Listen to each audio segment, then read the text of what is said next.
God loves through marriage. There's a difference between the love of the world and the love of God.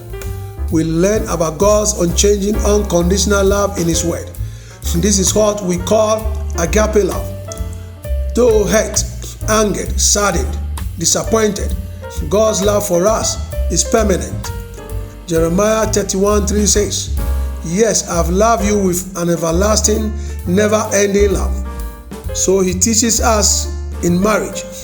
You choose this person whether they are godly or hidden, and no matter where they are, where they go, and what they do, you love them anyway. That's why love is not a feeling or passion. True love is a choice, a sacrificial choice, daily for someone else. Their wrong actions or treatment towards you deems them undeserving, but true love does not always give because of what deserves. You shed grace, mercy, and forgiveness in place of hate, anger, bitterness, and condemnation. Marriage between a man and a woman is a physical representation of the spiritual love that God has for us, despite our wrongs and failures, or how we put God to shame because we say we love Him and then our actions show different. Yet He says, "I love you anyway." Yet He says His grace and mercy. Yet He forgives.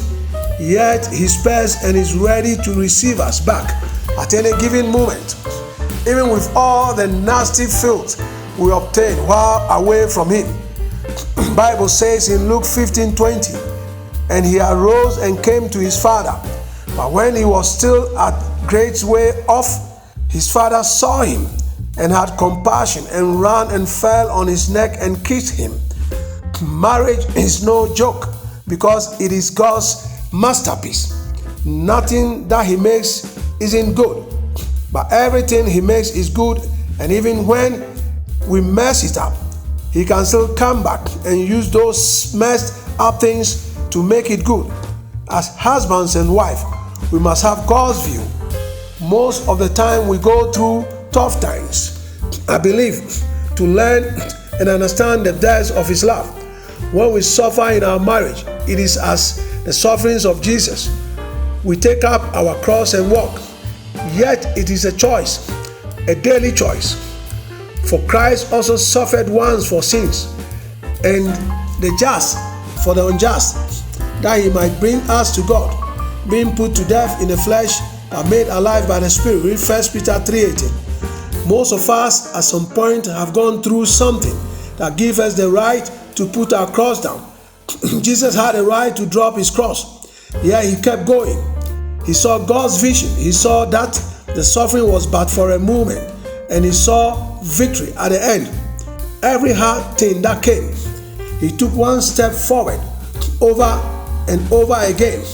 Each day in our suffering, we get up every day knowing the sufferings that we are facing are difficult, but the victory we take each step.